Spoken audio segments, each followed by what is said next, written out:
and blessing us with his presence. May Allah subhanahu wa ta'ala reward him for coming here, and may Allah subhanahu wa ta'ala benefit us from his presence and from his knowledge, from his insight. Sheikh Tosir, he graduated, and I will not make it long because I'm sure you have read his biography on our Facebook page. I listed it there, so I'll not take a lot of your time, but just briefly to get the gathering going. Mufti Tosir, he graduated from, and I don't think I'm exaggerating if I'm saying, one of the most top Islamic seminary, not only in UK, but also in Europe, and maybe, probably, in entire West. And this is Darul Bari, which is located in northern England.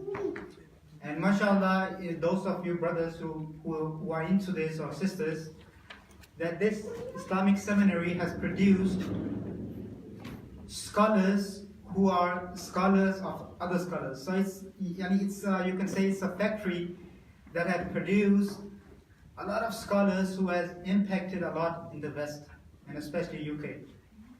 And not only restricting it to UK, now Mufti Tosir, he is teaching ulama, or the students of knowledge in UK, but thanks to the technology, alhamdulillah, now he is teaching on the Darul platform, which is his madrasa in Birmingham, UK. But thanks to technology, now he's teaching students abroad as well. So I can see in this gathering, mashallah, we have students from Sweden. We have a brother who is studying from Wales. He's here as well. And there are other brothers, myself, and we have Brother Hassan, who just taught a fiqh course just a couple of hours ago.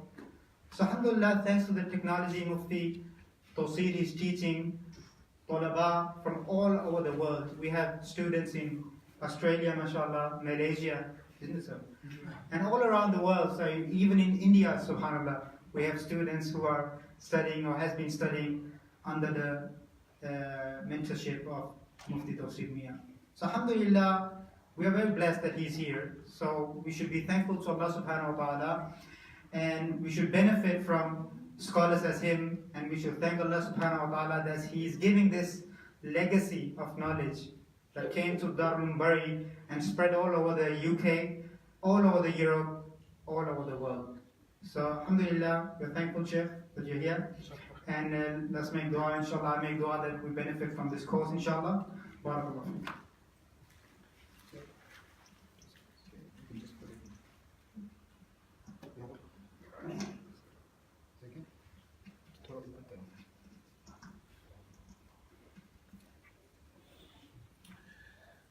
Bismillah ar-Rahman ar-Rahim. Alhamdulillah. Alhamdulillahi Rabbil Alameen. Wassalatu wassalamu ala Sayyidina Shafil Anbiya wal Mursaleen. Sayyidina Mohammed wa ala alihi wa ashabihi ajma'een. Amma ba'd. Firstly, I would like to take this opportunity to thank Brother Mahmoud, the organizers, the brothers and sisters, for organizing and helping in their various ways, whether through marketing on Facebook, whether through giving out leaflets, whether by just organizing on the day in terms of refreshments and food. Everyone, brothers and sisters, who have helped in organizing and promoting this event, may Allah subhanahu wa ta'ala reward you abundantly in this world and also in the hereafter. And as I said before in one of our lectures yesterday, and also likewise as I said to you, some of the students earlier, that to deliver the lecture, to deliver the course, to actually teach hadith, to teach tafsir, that in itself is actually the easiest part. But the most difficult part is the organization. Organizing everything, making sure that everyone is aware of the event, everyone comes on time, marketing, promoting it, whether through social media or whether through normal means of marketing. That in itself is like the most difficult part. So to tell the truth, me standing up and delivering the lecture is actually kind of very easy. The credit in particular must go to the brothers and sisters who alhamdulillah helped organizing in this event. And remember, whatever we take from this event, whatever we take from this course and lecture, whatever information Allah subhanahu wa ta'ala puts in our heart, if we were to act upon it and thereafterwards we then tell somebody else to basically act upon it, then inshallah it will be a sadaqah jariyah, even though we may leave this world.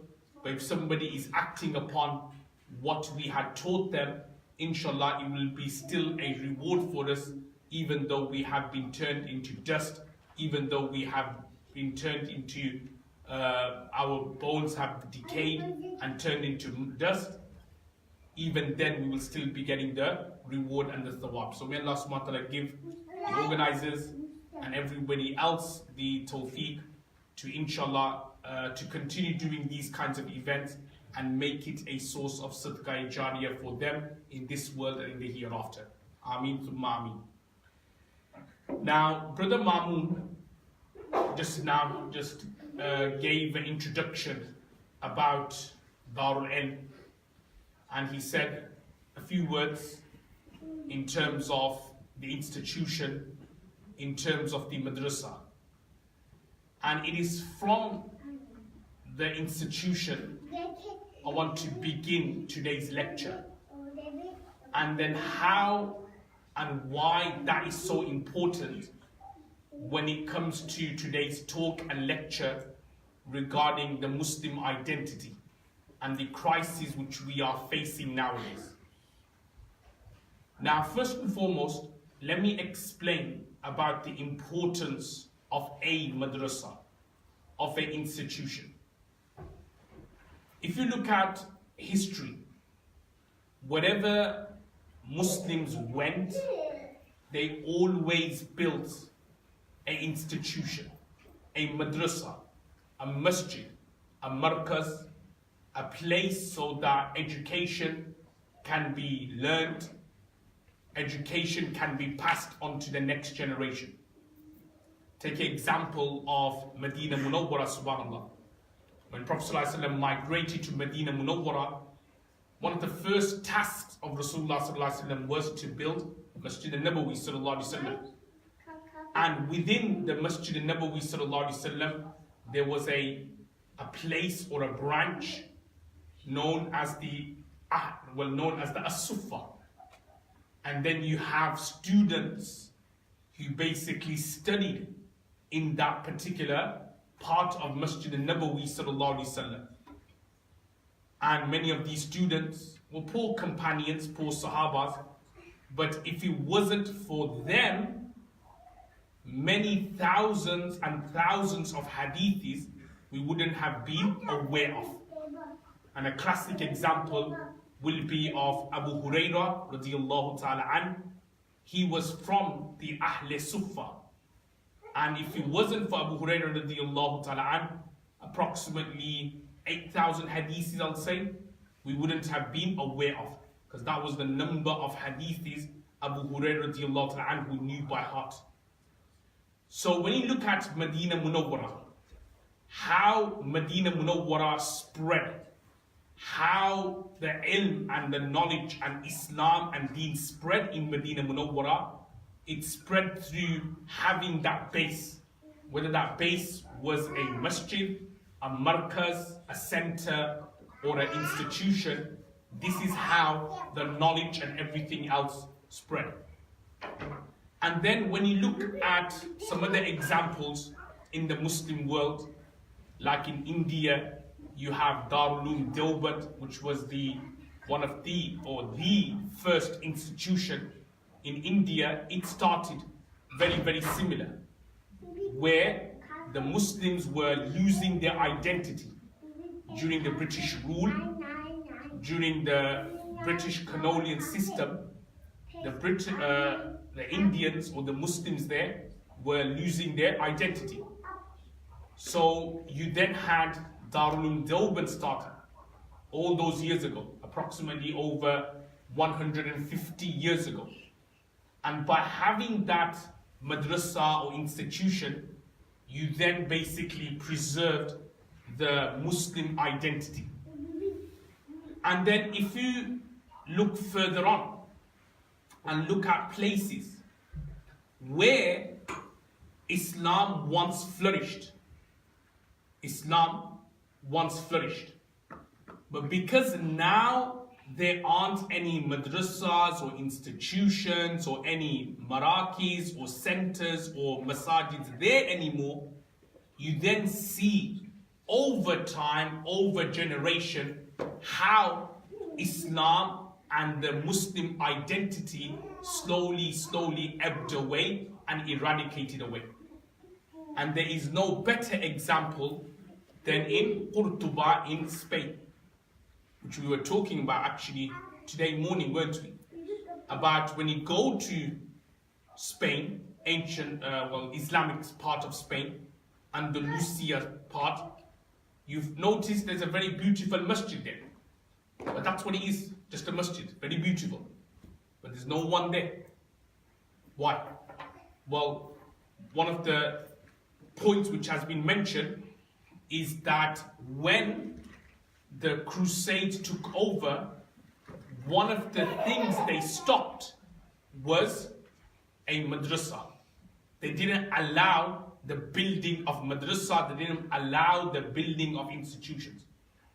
Because they knew that if there is no institutions, they knew that if there aren't marakis and if there aren't centers or masajids there, then what will happen is that over time, slowly, Deen, Islam, religion, faith will ebb away and will be eradicated from people's lives.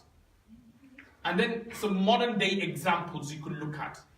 Even if you go to the Balkan states, many of the countries there, they don't have proper Islamic centers of learning. Brother Darul, I don't think so. They give you that. One or two, but not as many. Yeah, not as many. So if you go to Bosnia, Kosovo, Montenegro, other places, hardly any centers of institutions. So then what will happen is that over time, the Islamic identity will then slowly ebb away, will then slowly be eradicated. And there's so many examples you could look at, even in the Western world. Even in the UK, there are certain towns or cities where there aren't any makatibs, madarises, nothing there. And then there are Muslims living there, but hardly any one of them have any Islamic identity left. Take a look at, as I said, UK, America, Canada, remote places in particular, and you'll find that example, that practice and that example coming into fruition. So what I want to say to everyone is that in a way, this identity crisis starts when you take out one of the fundamental aspects, and that is when you take out a masjid, a center, a hub, a markaz, a institution, a maktab, a madrasa away from the people. This is when people then start losing their identity and start losing their focus and their purpose as to why they are supposed to be here for. Now, let me give you some examples to illustrate my point. Now, every day, many of us, we drive, and we may drive on the highway. We may drive on the motorway. And whilst on the motorway or driveway, we kind of like will come across many what we call signs. Many signs, such as well, in the UK, this is very common. Tiredness kills. Take a break after 2 hours of driving. Traffic queues ahead. No lights ahead. Constant reminders. But I'll just focus on the first 2 points where they say tiredness kills or take a break. Now, many of us will kind of like ignore those types of signs.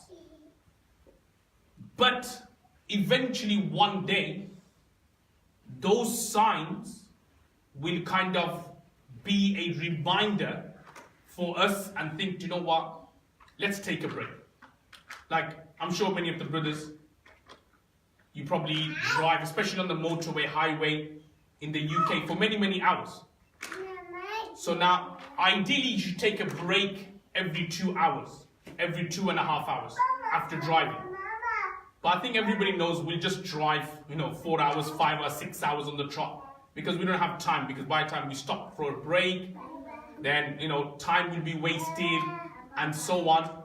Then what will happen is that we kind of lose our momentum in our journey. So what happens is that most of the time we just ignore those signs. But there will be a time when we are driving and we're really, really tired, that when we see that notice, tiredness kills, it'll then kind of what? Will hurt us. Will kind of like shudder in our hearts. That, you know what, I'm really tired today. I'm driving at 60, 70 miles per hour on the motorway, very dangerous. You're kind of like going from one lane to another. Then you see that particular sign. It shudders. And then afterwards, you kind of realize, actually, you know what? I should take a break. Then what then happens is that you kind of go to the side, or if there's a service station or something, and then afterwards you will pause and then you will relax.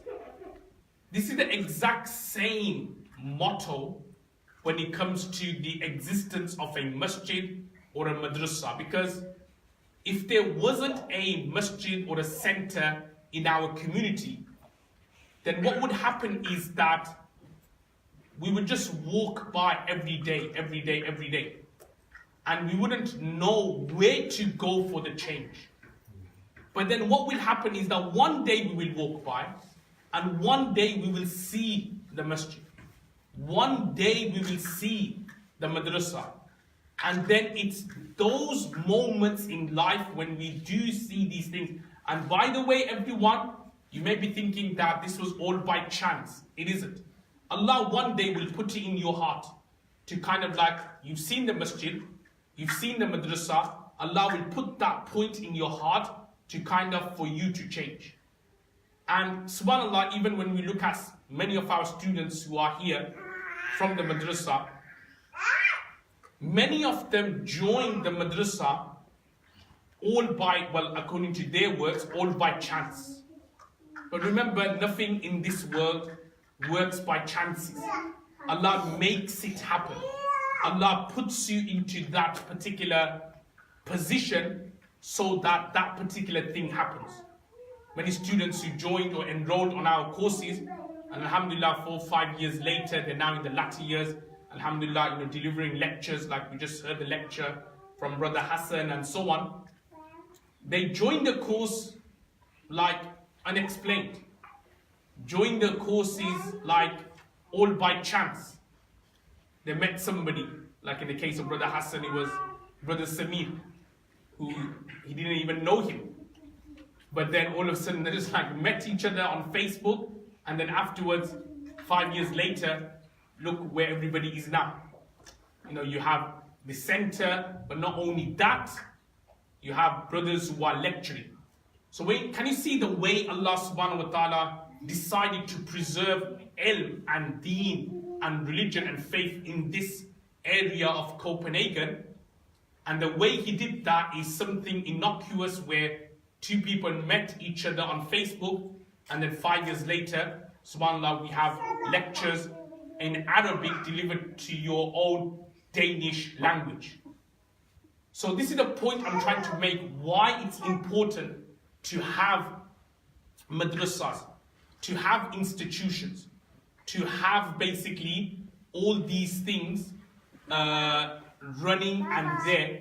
Because if you don't have all these things, then do you know what will happen is that a time will come when people won't have that facility and that opportunity to change. So it's very, very important that these institutions, madarises, are always constantly there. People should be supporting them, brothers and sisters, so it shouldn't just be the responsibility of brothers. We need sisters to also change as well. We have many problems and issues within the sisters circle, as I'm sure perhaps everybody knows. So you need sisters to change, you need sisters to be active in these things. And then in all these situations, by having these, you will then realize that the importance of an institution and a madrasa. So the leaflet which you have in front of you is with regards to the institution, which I'm sure Brother Wasim has given out before. Just have a read of it, and inshallah later on at the end of the main lecture, I will inshallah talk about it in a bit more detail. But before inshallah start the main lecture, can everybody just keep the children a bit quiet, please, because it is kind of disturbing and finding it difficult to actually talk and concentrate whilst I'm delivering lecture. So please, if everybody could keep the children quiet and listen to the lecture and the dars carefully, inshallah. Now, let's begin the main part of the lecture. Fitna. I want to start off with the topic of fitna. Now, fitna or mischief is something which will happen in every era. It's something which occurs and happens in every era. And what I mean by that is every era will be worse off than the previous era. Always keep that in mind. So fitna, mischief, trials, difficulties, problems will always be there. But never believe, brothers and sisters, that the decade which is coming later or next is going to be better than the decade which we are in. Actually, things are going to get even more worse.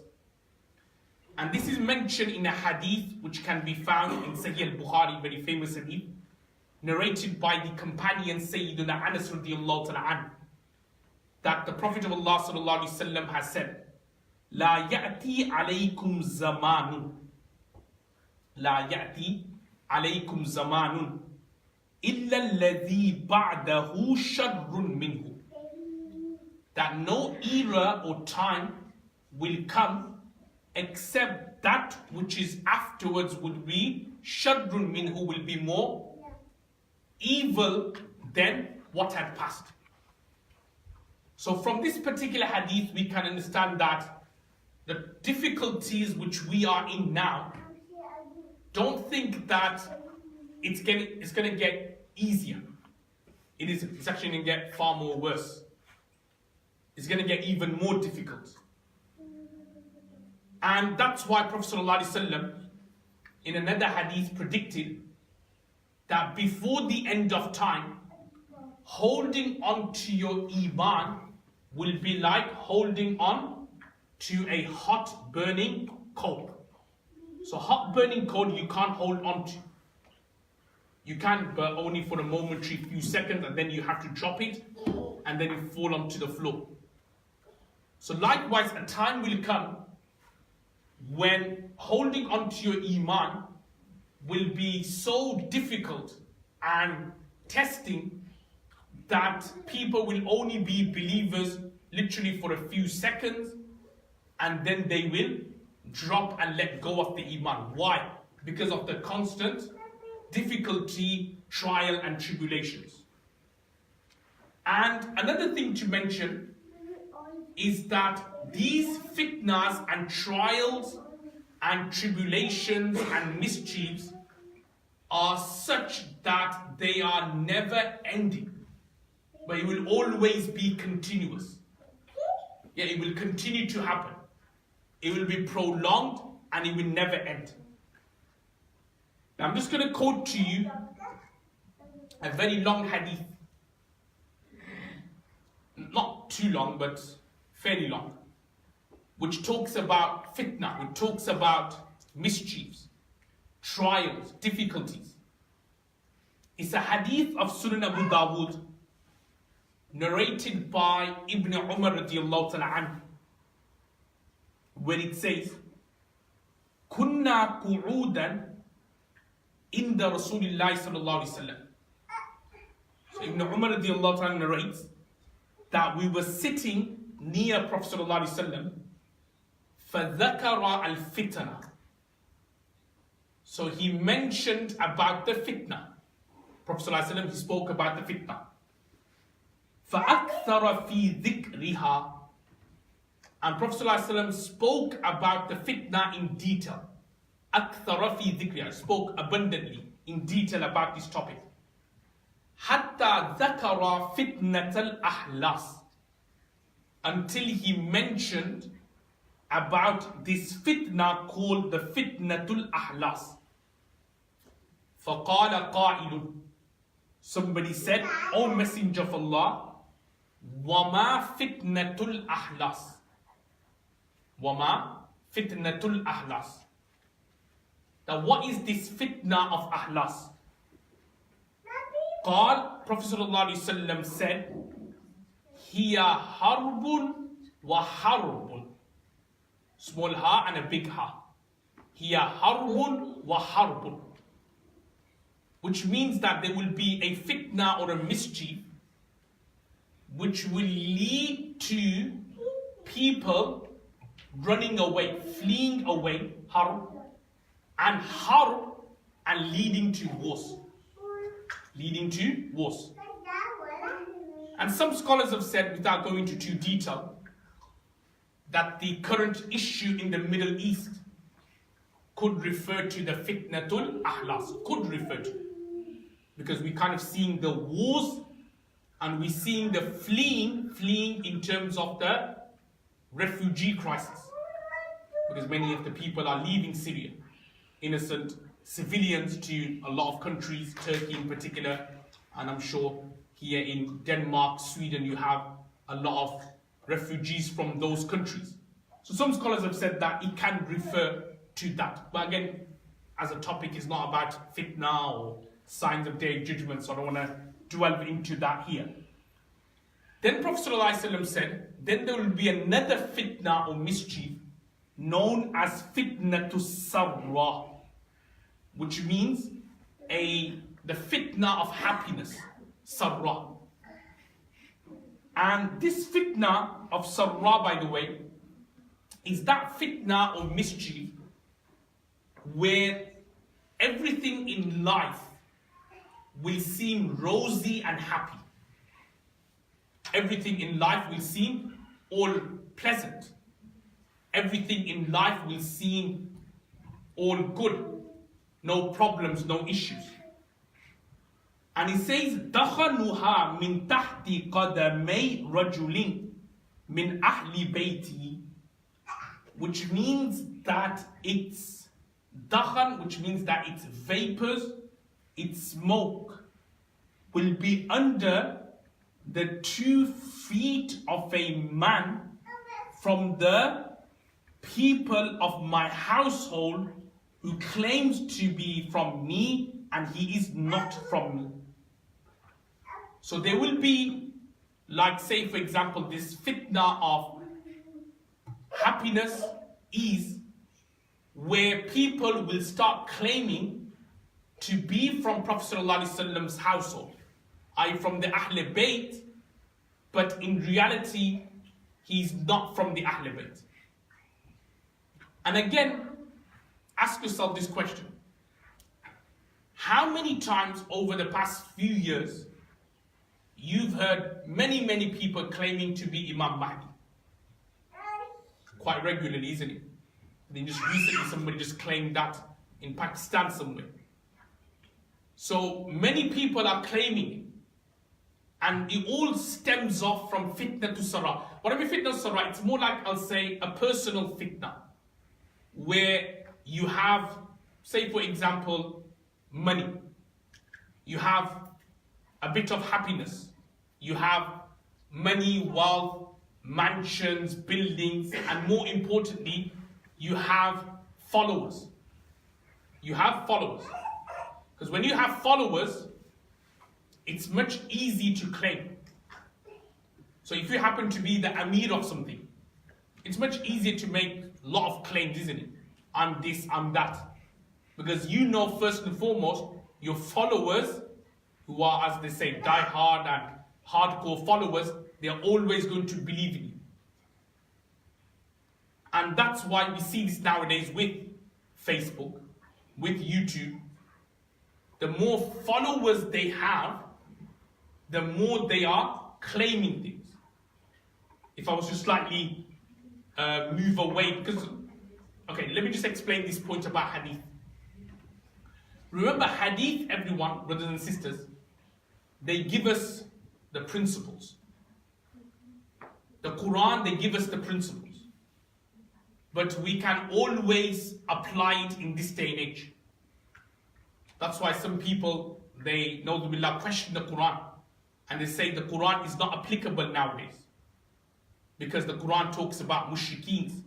The Quran talks about hypocrites. The Quran talks about Jews and Christians. These things regarding hypocrites are not applicable anymore. But I strongly disagree. Why? Because we learn the usuls and the principles from them. And then we apply it in this day and age. So yes, we don't know who a hypocrite is anymore because that's got to do with the heart. But some of the traits which Allah subhanahu wa ta'ala has mentioned regarding hypocrisy, like in the battle of Uhud, like in the battle of Tabuk in particular, when they didn't attend. So do you know those principles we can apply nowadays within our own Muslim circles and within our own Muslim community? The principles. So likewise, going back to this point about fitnatul sarra, we see this nowadays as well with Facebook, with YouTube. People who have followers, what do? They start claiming things. In reality, they are not.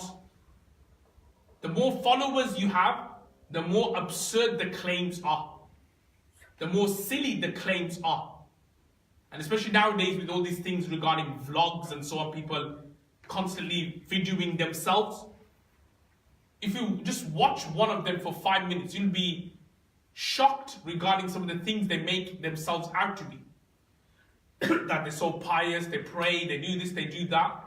Your actions in itself dictates that all these claims you are making is not true. Just by you doing what you're doing. It's like I was saying to some of the students earlier.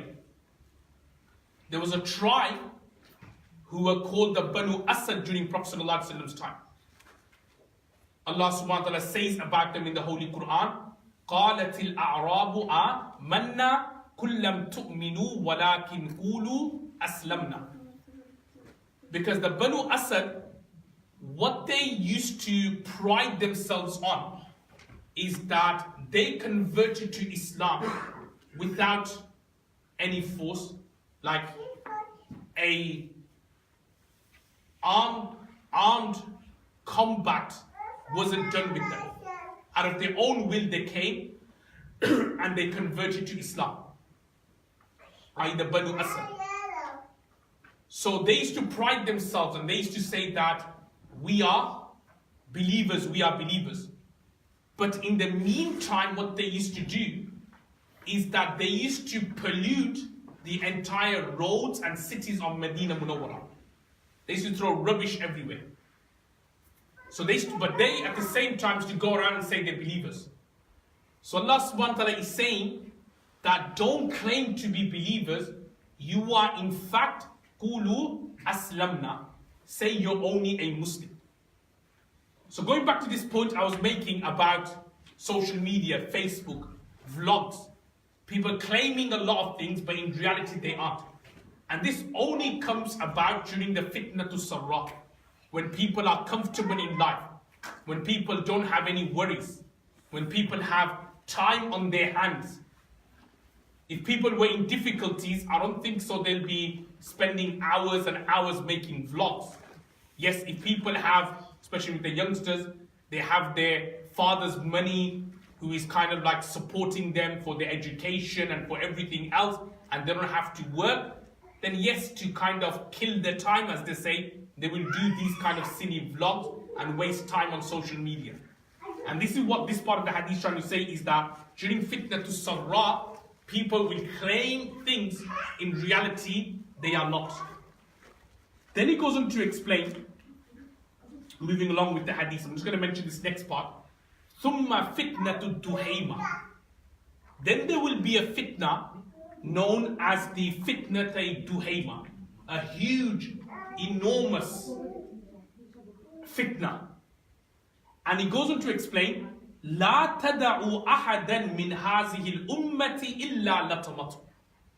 That it will not leave anyone from this ummah except that it will slap him. إلا لطمته. Now, slap not physically, but in terms of referring to a shock. When somebody all of a sudden slaps you in the face, you just get taken aback. So a time will come, there will be so much fitna that people will be just taken aback by these fitnas. And he goes on to explain, فَإِذَا قِيلَ. When it is said, in qadat, meaning that fitna has come to an end. People say, oh yeah, it's calmed down now, it's gone. Tamadat. Tamadat means it stretches, it prolongs. To the extent, يُصْبِحُ الرَّجُلُ فِيهَا مُؤْمِنًا وَيُمْسِي كَافِرًا. To the extent that in the morning, a person will be a believer, and by evening, a person will be a disbeliever. And this is, in a way, what the situation is now. I'll say, it's fitna to duhayma is going on at the moment, isn't it? So many people. It doesn't have to be physically, like in the morning they were believers and by evening they were disbelievers. It doesn't have to mean physically that. But you see nowadays, many people are believers for a short span of time, then afterwards they become disbelievers. Many people have iman, but due to the fitna, they lose their iman. And again, okay, let me explain this term fitna, because fitna, some of you may be, okay, what's Sheikh trying to say by the word fitna? Fitna could be in so many ways, to tell the truth. It's so broad. Everybody has their own personal issues.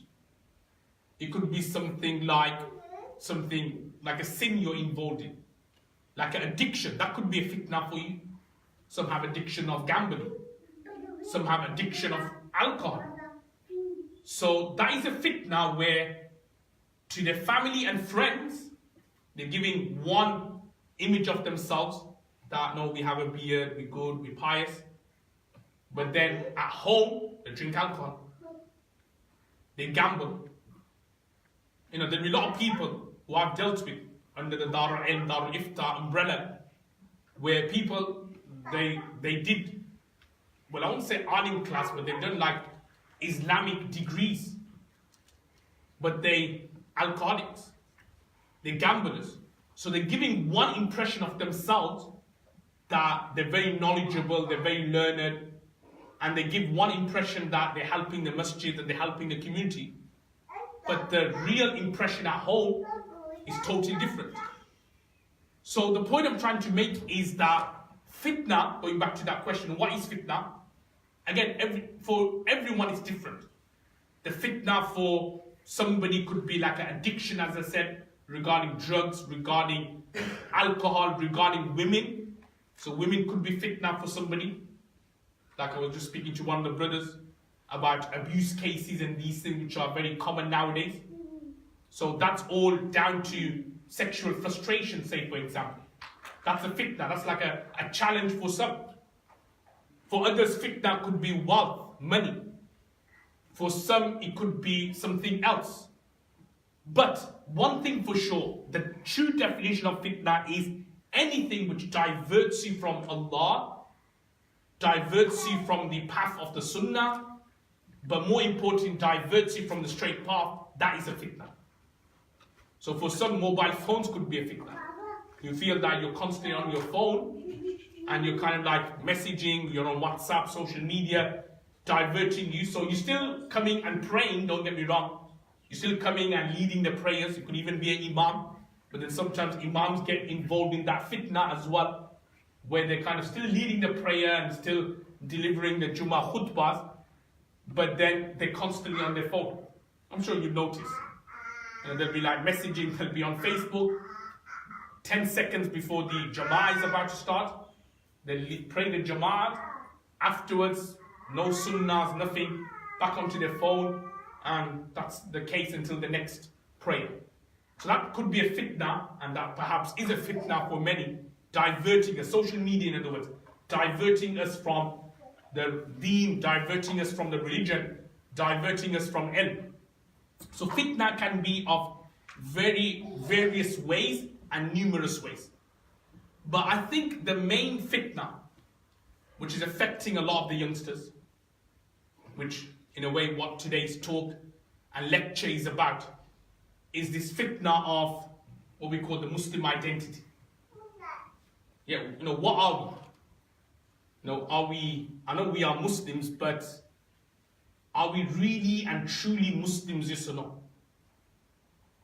Now, let's have a look at this question in a bit more detail. Now, we all claim to be Muslims. We all have Muslim names. We fast the month of Ramadan. We're in the masjid now. But then, deep down,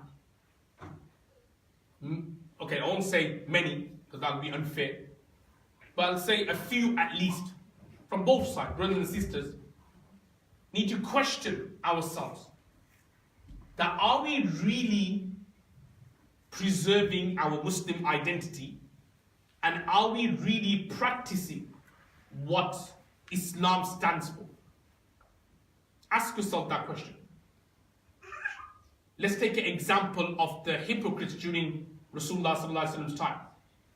And by no way I'm trying to make any different, any comparison whatsoever. I'm just giving you an example. Because they also claimed to be believers.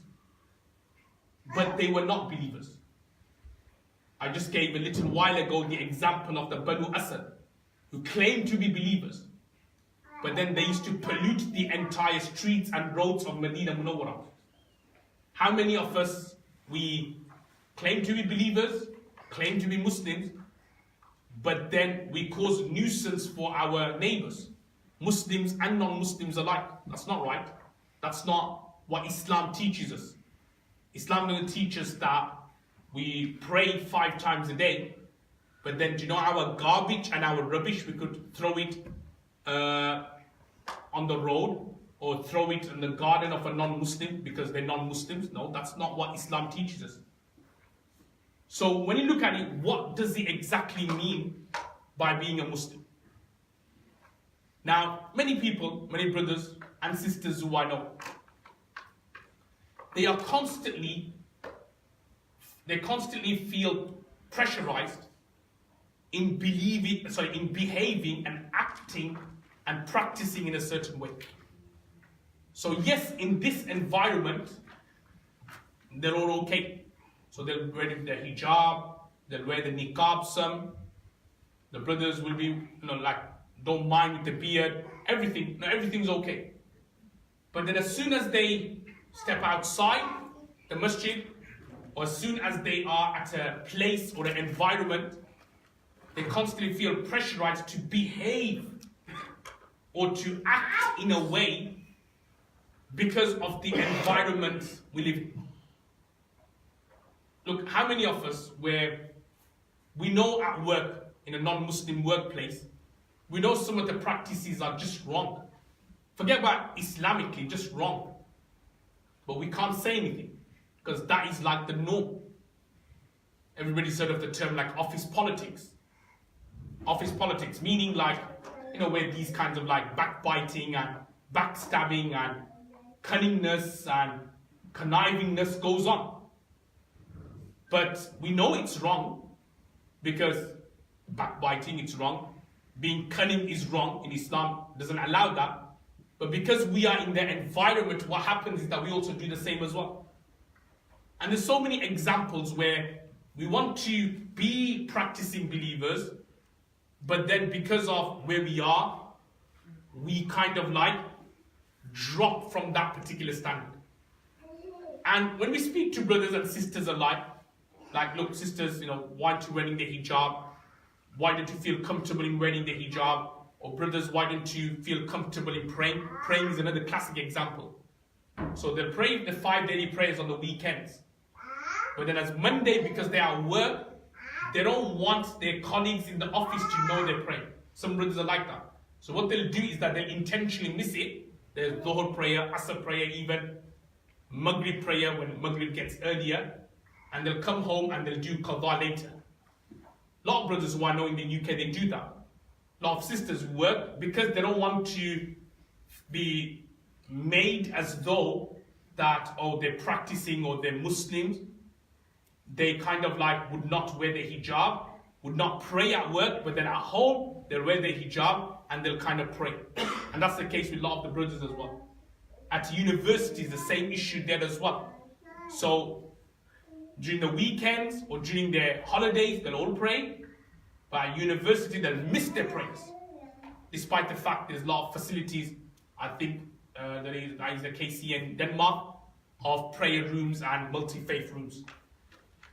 Now, the answer which many of the time which I hear from such brothers and sisters is, Shaykh or Mufti Sahib, it's all difficult and fitna and so on. These kinds of examples or these kinds of answers we hear. But what I want to remind everyone is, take a look at the seerah of Rasulullah sallallahu alaihi wasallam, the life of Rasulullah sallallahu alaihi wasallam. Did Rasulullah sallallahu alaihi wasallam during times of trials and tribulations ever let go of his iman? I'm sure you have seerah classes here. If not, I'm sure you've studied books on seerah. In the Meccan period, there was so much trial and tribulation. Did Prophet sallallahu alaihi wasallam let go of his iman? Did he lose his Islamic identity? Everybody knows that in the Meccan period, there were only a handful of Muslims. But Prophet ﷺ would still go to the Kaaba and pray, even though he was threatened numerous times by Abu Jahl. Abu Jahl saying to Prophet ﷺ that if I see you praying in the Kaaba or within the Kaaba, I'm going to trample over your neck. Many a time, so many threats which were given. But did Rasulullah sallallahu alaihi wasallam let go of his Islamic or Muslim identity? Did he let go of his da'wah? Did he let go of what is right and what is wrong? The answer is no. Take an example of Sayyida Sumayya radiyallahu ta'ala anha, the first Shahida and martyr, female martyr in Islam. So when she was forced to choose between Islam and the shirk, did she let go of her deen? The answer is no. And so many examples, even in Medina Munawwara, there was problems, there was fitna still there with the hypocrites. Yes, fair enough, in Makkah the danger was more physical, but in Medina Munawwara there was also danger there as well, but that danger was more from the hypocrite side, constantly spreading rumors about Prophet ﷺ, about the Sahabas, constantly spreading negativity about Rasulullah ﷺ and everybody else. So during those times of fitna and difficulty, did Prophet ﷺ or any of the Sahabas for that matter let go of their iman? The answer is no. But rather what happened, brothers and sisters, is that during the time of fitna, during the time of difficulty, it made their iman more stronger. It made the iman more stronger. They never let go of the iman. Everyone knows that very famous story. It's in Riyadh Salihin. I'm sure I taught this recently to the brothers here, regarding the magician and the rahib, the rabbi, the priest. So there was a young boy, very famous hadith. there was a young boy. So he used to visit the magician, the sorcerer. Sorcerer used to teach him magic. But one day, on his way, he met a priest. Remember, that time Christianity was the true religion. So he met a priest. And the priest asked this boy, where have you come from? So the boy said, I've just come from the magician's house. He just taught me magic.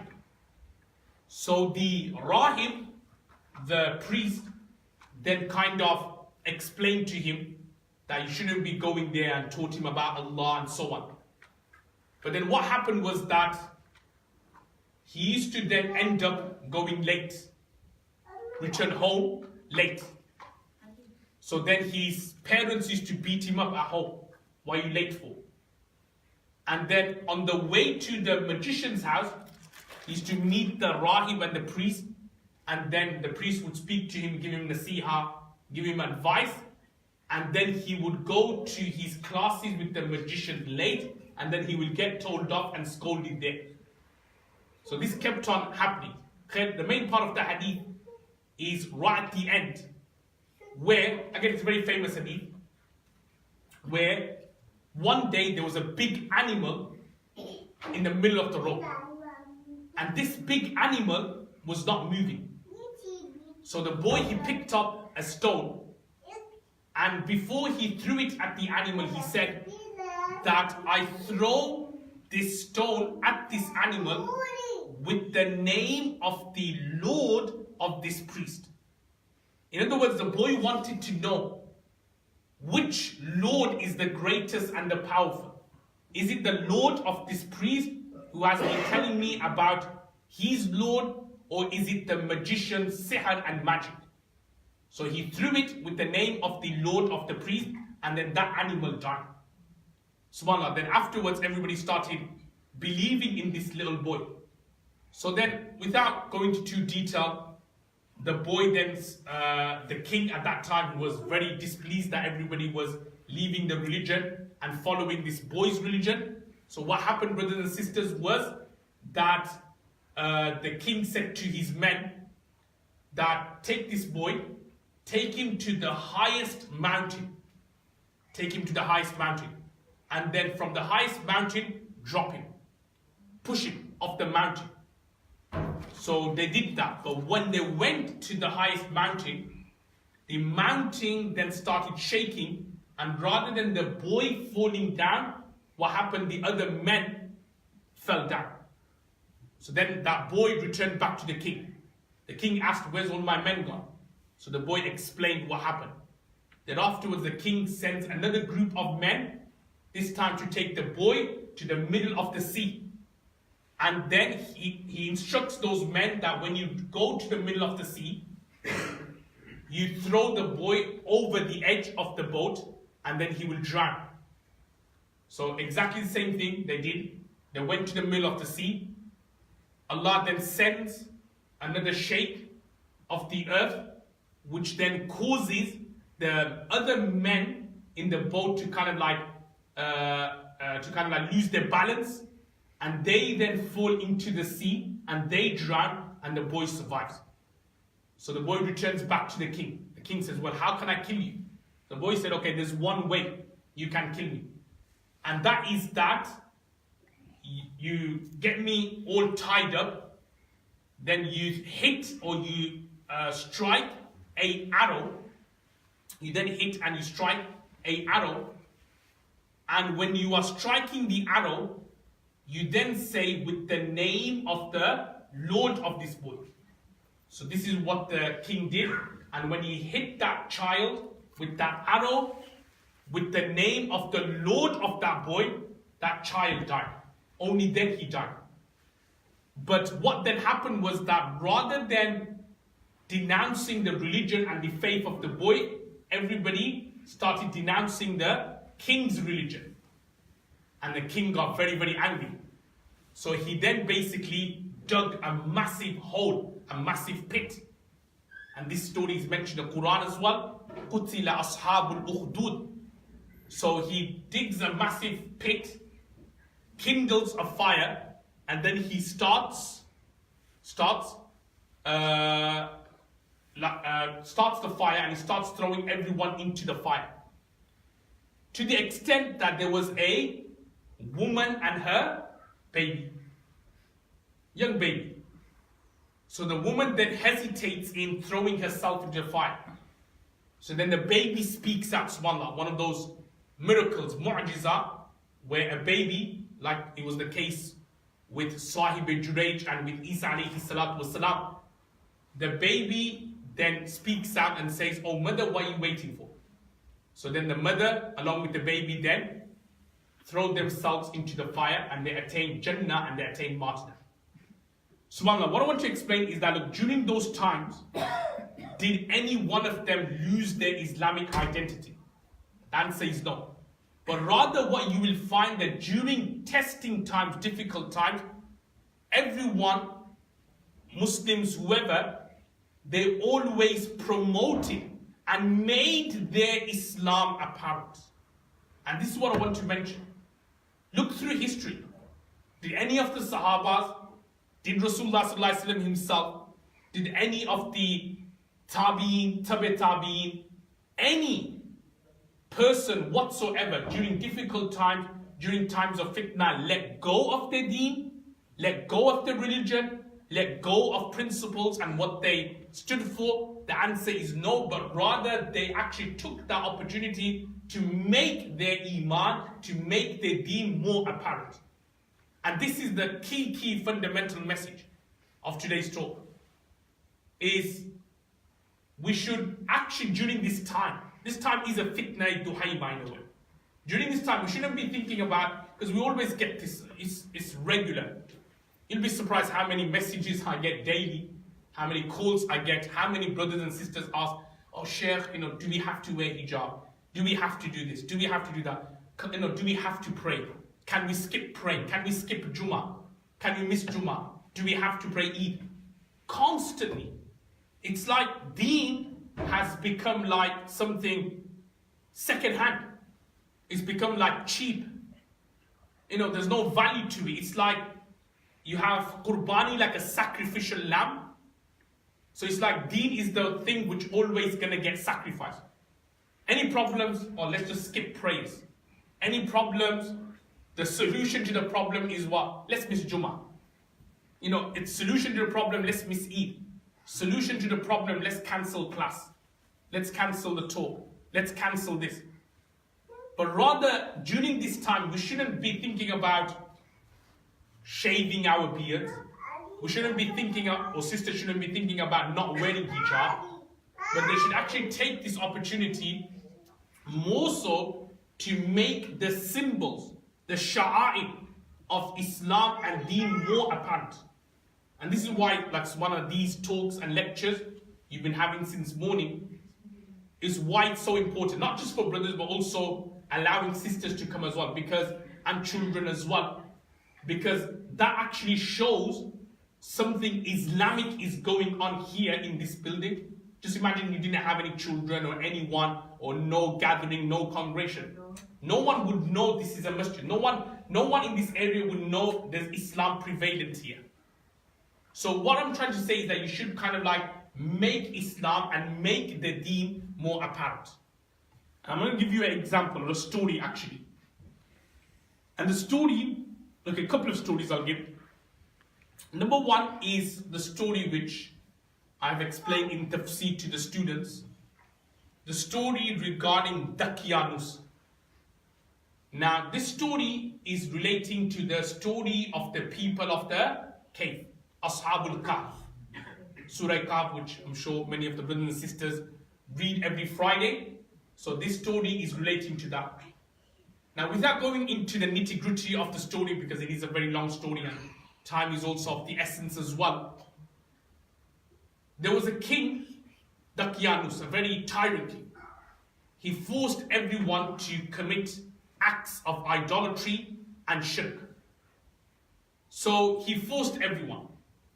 But there were 7 youngsters who refused to believe in him.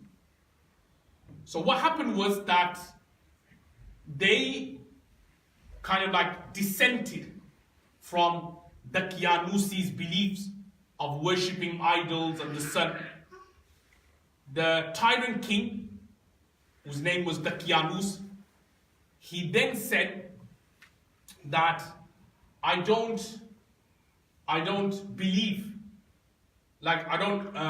he said to them that I've heard that you have turned away from your forefathers' religion. I'm going to give you some time to think about it. So these youngsters, 7 of them, they go into a cave. And they go inside this cave and they think to themselves, do you know what? Let's just rest for a bit. We'll sleep for a bit, and then tomorrow we'll then think about what's going to happen.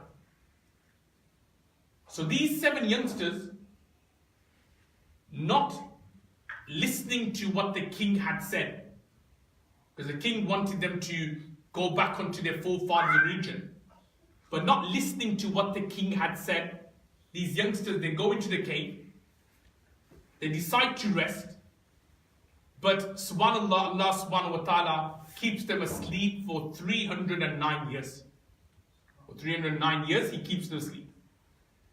And then, when they wake up, they realize, I said I don't want to go into detail regarding the story, but they realize after they wake up that all the idolatry and shirk and kufr which was going on in that area, it has now changed and it's now become a religion, so it's now become an area or an environment where the oneness of Allah subhanahu wa ta'ala is being practiced upon. SubhanAllah. Now, let's just analyze the story for a second. You had this city where you have a tyrant king. Every single person in that area and city practicing idolatry and shirk. 7 youngsters don't. It would have been so easy for those 7 youngsters to say, what? Oh, come on, we got no chance here. You might as well go back onto kufr and shirk. It would have been so easy for them. You know, you got like an army and thousands of people believing in one way and on one ideology. And the correct ideology, the haqq, to believe in the oneness of Allah, only 7 people believed in it. It could have been easy. But no, they kind of stood firm. And they said, no, we're not going to basically believe in you. The king gave them some respite.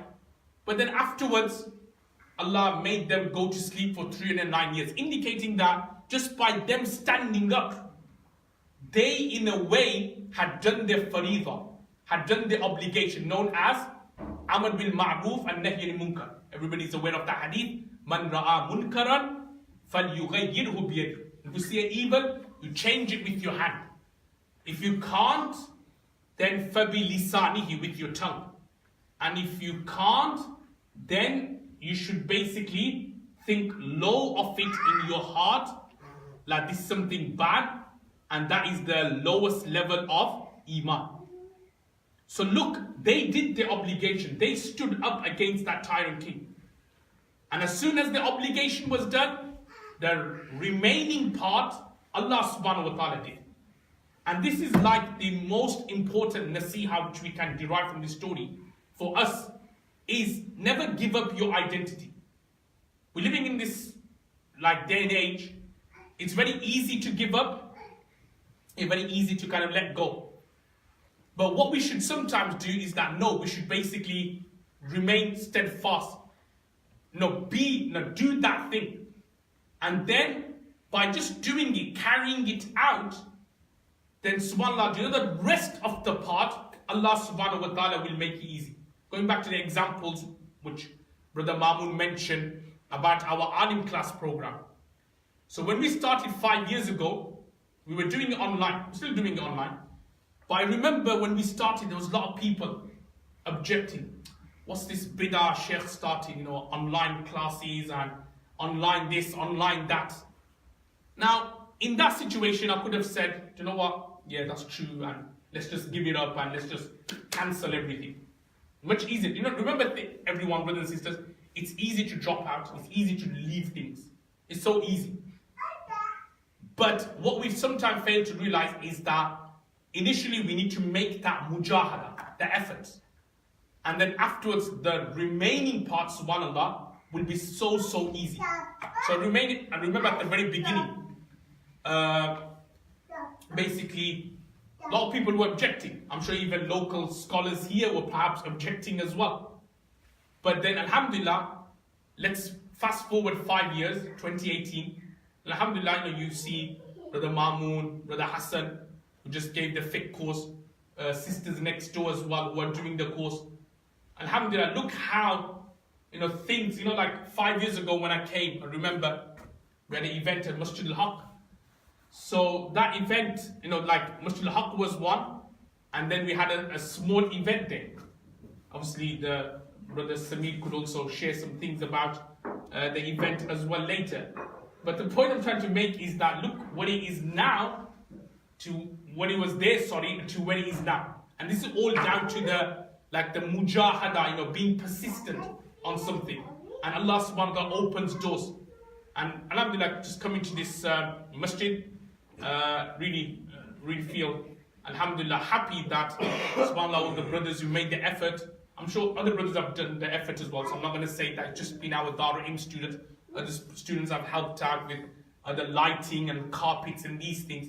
But alhamdulillah, it's so pleasing to see our students here, being proactive in this masjid in terms of leading the prayers, in terms of the courses and so on, translating work into Danish. Like alhamdulillah, yesterday a lot of the brothers, they were just translating, they were just on their laptop and translating all the work into Danish and Swedish and other Scandinavian languages. So alhamdulillah, this is all down to, those first years when we started it, not to give up. And now we're seeing the fruits. And this is the exact same message which we can apply nowadays as well. That we shouldn't give up our identity. Because if we're giving up our identity now, think 20 years down the line for our children. They probably think, what is Islam? They only will have a Muslim name. Khalas, that's it. That's the only thing will be Islamic about them. Bringing your children to the maktab on the weekend. You may be thinking that's just like a pointless thing. No, that in itself is actually giving them that identity.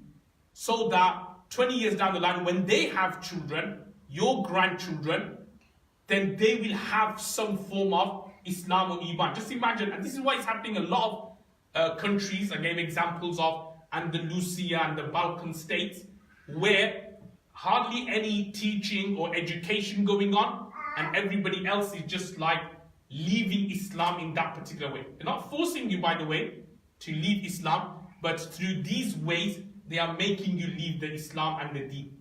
So it's very, very important that we constantly keep our identity. We never let go. Yes, there will be that period of sacrifice and mujahada, but we all have to make sure that we keep that ongoing so that we never lose the identity. Now, obviously I don't have that much time left, just another few minutes or so. I just want to say some other couple of points, and then inshallah we will finish off. Some of you may be asking, okay, Sheikh, like very good speech, or you spoke a lot of things, you made sense. Well, I hope anyway I made sense about Muslim identity, but then tell us, Sheikh, tell us, Mufti Sahib, how do we retain our Muslim identity? You told us that we should be steadfast, but it's easier said than done. Always try to do this at the end of my speeches, that give the speech, but then at the end, give everyone some practical steps that, look, you know what? You can do this yourself. Because sometimes a lot of the audience, they have this thing about speeches, and that's one of the reasons why you notice that many speeches, a lot of people don't attend. Sometimes it's justified because they'll say, oh, the Sheikh's talking this level, and we are on this level. He doesn't come down to our level. He tells us things which for him may be practical, but it's not practical for us. So people then get a bit put off by speeches. They just think, okay, you know what, the Sheikh's going to talk in a level, or on a level, which is so high that it's not even practical here in Denmark, here in the West. Now I'm going to give you a couple of practical steps as to how, or a few practical steps, how we can basically maintain our Muslim identity. Why we should feel proud in being Muslims. Why we will not just succumb to what society and people think about how we should be dressed and how we should behave and how we should talk. And I'll say the first point, I mentioned quite a number of points, but I'll just mention a few important ones. Number one, I'll say is being with good people. I think that is the key. Environment. Mahol, we say. The more you spend in the masjid, the more time you spend with brothers, like-minded brothers and sisters, the less pressurized you will feel to do things which is against your identity and against your religion. Why is it that I always constantly get questioned by people, or Sheikh, can we do this, can we do that? Can I shave my beard? Sheikh, can I miss my Jummah? The root cause is that many of those brothers and sisters, well, brothers in particular, who ask, they are not in the right environment. They are not with the right kind of people. So because of the peer pressure, they say, what happens is that they then end up asking these types of questions. So I think first and foremost, the first nasiha to give to everyone is that it's very, very important that we kind of like stay with like-minded people and people who share and have the same objective as us. And regarding this, I'll quote you a very beautiful hadith from Sahih al-Bukhari, narrated by the companion Abu Musa al-Ashri radiyallahu ta'ala anhu, that the Prophet of Allah sallallahu alaihi wasallam said that a parable of a pious friend and a immoral friend, a pious friend and a transgressor, the parable is like a parable of a attar seller, a musk seller, and someone who is a bellower of the furnace, someone who lights or kindles fires. And Prophet ﷺ said that a good companion, he's like a musk or an attar seller in terms of either number one, imma ayyuhdiyaka, he will give you some attar. It happens when you go to buy attar from shops either here or if you go to Saudi for Hajj or Umrah, or akhi, try some attar. They'll give it to you just for free. So either he will give you some. Number two, either you will then purchase or buy that attar from him. Or number three, even if you don't buy anything, the very, very least, what do you get from that person? Will be the nice fragrance and the nice smell. You get the nice aroma, as they say. Whereas if you go to the one who's a goldsmith or a blacksmith, who's lighting the fires, who's making metal, either number one, he will burn your clothes, or number two, you will take from him a foul smell. And this is a beautiful example of a good friend and a bad friend. Because good friend, you can always take something from them. A good role model, you can always take something from that person. Your sheikh or your imam or like Brother Hassan, your ustad, you can always take something from them. That is ilm and knowledge. And even if you don't understand, like sometimes you may be in a dars, like a fiqh dars, or even today's dars, like I'm explaining. Some may be thinking, oh, Sheikh's English, I probably didn't understand it properly. I didn't understand his topic. That's fine. Just by sitting here, you're at least getting a nice smell. The smell of ilm. The fragrance of ilm. So even the 1 hour, 1.5 bit hours we've been here sitting, you've actually benefited. And what have you benefited is that even though you may say, oh, I didn't understand Sheikh's topic and lecture, that's fine. But you've benefited in terms of you have at least taken the fragrance of ilm, subhanAllah, the fragrance of Allah's words, the fragrance of the hadith of Rasulullah sallallahu alaihi wasallam away with you today, even if you didn't understand anything. Whereas when you sit with a bad person, he will burn you. He will kind of make you do sins. He'll kind of incite you to do transgression. And even if he doesn't do that, but just being in that environment of people, and I'm sure everybody's experienced that, whether at work or at other social events where you sit down with people who are not religious, who are not like-minded as you. They're constantly talking about money, they're constantly talking about women, constantly talking about sins, constantly talking about taking drugs and taking this and gambling and whatnot, whatever they talk about, constantly, and just like, seriously, it plays on your mind for a while. It kind of like puts an uneasiness in your heart. You feel a bit kind of like, I don't know, a bit funny and queasy afterwards, what they say. This is what happens by being with people who are unfortunately not the right role models for you. So one way to preserve identity is be in the masajid. Don't just be in the masjids on the weekend. Especially brothers could easily visit in the weekdays for Fajr or in the evening prayers, Maghrib and Isha, easily. Have some activities going on, enliven the masjid, keep the community active, keep that as a hub that people are constantly coming in and out. One of the good things about our Darul in Birmingham is, and the brothers will testify for that with that as well, it's constantly busy.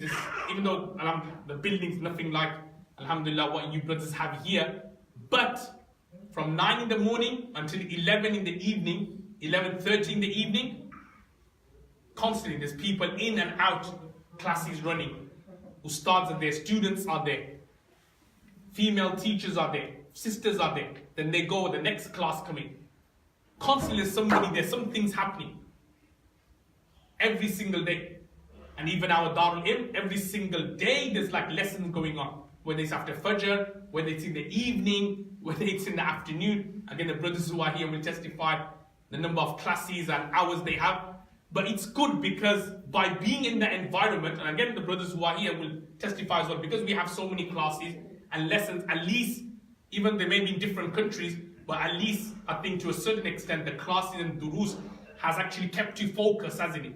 So you kind of like, in a way, retain your identity. And over the years, the beard and everything starts coming, and everything starts becoming, you then become punctual in prayers, adherent in love, other things as well.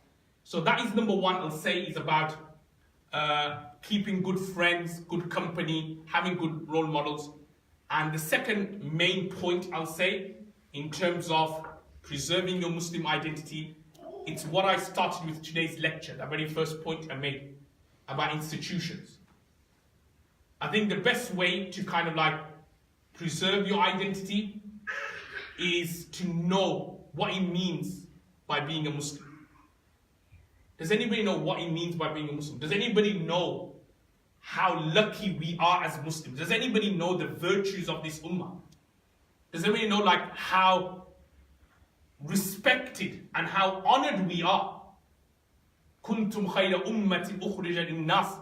Does anybody know how honored we are and respected we are in the eyes of Allah subhanahu wa ta'ala? I gave an example to the youngsters early on in the morning. Take an example of somebody who's working 5 hours a day. And at the end of the day, his salary is £5 or 5 kronas. And then somebody else who's only working 2 hours a day and his salary is 10 kronas. So I was asking the youngsters early in the morning, who do you think is more better? Who do you think is more virtuous? So I said the second person. Why? Because he's working less and he's getting more money. It's like with lawyers or professional doctors. Why is that such a sought after degree or profession? Because you work less hours and you get paid more. Everybody wants to be that. SubhanAllah, that is the exact same parable when it comes to this theme. It's mentioned in the hadith of Sahih al-Bukhari that Prophet ﷺ said that the Jews, they work from Fajr all the way until midday. Not physically, but it's just like a parable. The Jews, they work from Fajr all the way until midday. And Allah gives them just one reward. So they work so many hours, but they only get one reward. They have to do double, triple, quadruple the amal, and they get one reward. And the Christians, very similar, they work from midday time all the way until Asr. All the way until Asr. So they work, and they also get only one reward as well. Whereas we as Muslims, we work from Asr to Maghrib. And Asr to Maghrib, whichever part of the year it is, whether it's in the winter or summer, it's always the least gap, isn't it, from one prayer to another. We just prayed Asr at 4, and 6 o'clock is Maghrib. So it's only like 2 hours. But the gap between Zuhr prayer, not Zuhr Jamaat, but Zuhr time when it starts, to Asr is longer, and the gap from Fajr to Zuhr is even more longer. So Prophet ﷺ said that a Muslim, he works or he does amal from Asr to Maghrib, but he gets double reward. And this is how lucky we are, brothers and sisters, in this ummah. We do one good deed and we get 10 times the reward. Subhanallah. Man ja'a bil hasanati falahu ashru amthaliha. We get 10 times the reward. Whereas for the Jews and Christians, they had to do double the action, triple the action, and they only end up with just one reward. We do very little amal, we get 10 rewards. We do something simple, picking up a rubbish from the masjid, we get 10 reward for that. We do something good, we get 10. We say one subhanallah, we get 10 subhanallah written down. So for us, we get constantly good deeds and good actions written down for us. Subhanallah. And it's about how can we preserve our Muslim identity. Is about us learning and knowing these fadails. It's about us learning about these virtues and these fazilat. And when we learn these fadails about how lucky we are as Muslims, you'll see naturally you will want to preserve your identity. No one's going to tell you dress like this, or no one's going to tell you sheikh or so and so behave like that. When you are so proud to be a Muslim because of what Islam teaches, the rights and the wrongs, then you naturally yourself will want to be a believer. You naturally yourself will want to preserve your iman. So these are the points. I'll just finish up by mentioning one thing that, what I want to say to everyone is, not being who you really are leads to a lot of stress in life, leads to a lot of anxieties. When we are constantly told that we have to behave in such a way, when we try to make it as though we're something which we are not, you're constantly looking over your shoulder. You're constantly under this peer pressure. So be who you are. Be proud to be a Muslim. Right? Don't just suffice that you got a Muslim name, Ahmed or Bakr or Zaid or Hassan. No. Look at the fact that you're a Muslim. Dress like a Muslim. But more importantly, act like a Muslim. Yeah? Again, I don't have time to delve into it, because I think we could easily talk about another topic here. Being a Muslim or Muslim identity isn't just about beard and dress, by the way.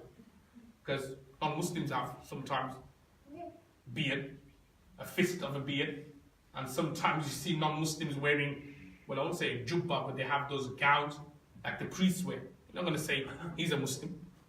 So it's not about wearing all the time. It's also about acting as one. Act like a Muslim. Help the people. Do community work, community projects. Okay, whether it's through lectures, durus, whether going out, picking up the litter. I'm sure you have homeless issues here. People who are on the street. Why don't we as a community, we have so much food, we have so much pizza left over earlier. Pizza should have been packed up and given to the homeless. We have these initiatives running in Birmingham, in UK, in our own madrasa. We have food bank. That's another thing as well. A lot of families, I'm sure this is also the case here as well. We probably have means, but they don't have enough food to survive.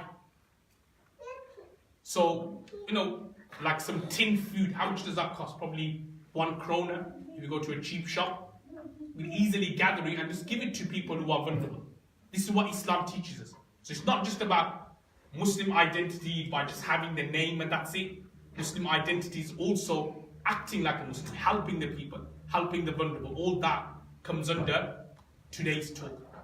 So may Allah subhanahu wa ta'ala give us a tawfiq, inshallah, to act upon what has been said. As I said, may Allah subhanahu wa ta'ala reward the brothers for organizing. You have obviously in front of you a brochure, a Darul brochure. So do have a read. There's so many interesting courses there. Yes, the Alim class program is a bit more intense over 6 years. Perhaps some of the brothers and sisters may not be ready for that at this moment in time. But there's other short courses as well regarding finance, and which we had last week, and other courses as well. And the beauty of it is that you don't even have to travel. Many of these courses are provided online. And again, some may be thinking that, oh, how can it really be proper thorough if it's online teaching? But alhamdulillah, you're seeing examples with Brother Hassan and so on. They've all done the course online. But alhamdulillah, they're able to teach as if they got taught directly by someone right in front of them. So alhamdulillah, do take a look at it in your own time. Again, some of you brothers and sisters may be thinking, oh, perhaps I don't have the time.